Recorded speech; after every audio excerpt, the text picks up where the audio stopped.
പോരാട്ട കഥകളാണ് ഒരു നാടിന്റെ ചരിത്ര പുസ്തകത്തിലെ വീറുറ്റ ഏടുകൾ. ഒന്നാം ലോക മഹായുദ്ധം തുർക്കി ആസ്ഥാനമായി പ്രവർത്തിക്കുന്ന ഉസ്മാനിയ ഖിലാഫത്തിനെ തകർച്ചയിലേക്ക് നയിച്ചതിൽ പ്രതിഷേധിച്ച് 1919 ഇന്ത്യയിൽ ബ്രിട്ടനെതിരെ ഉയർന്നുവന്ന ഖിലാഫത്ത് പ്രസ്ഥാനം 1920 കേരളത്തിലും ശക്തി പ്രാപിച്ചു.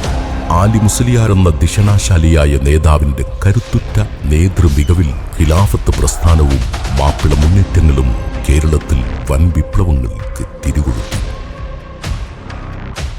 സാമൂതിരിയുടെ നാവിക പടയാളിയായിരുന്ന കുഞ്ഞാലിമരക്കാർ ഈ ചരിത്രത്തിലെ ധീര സാന്നിധ്യമായിരുന്നു.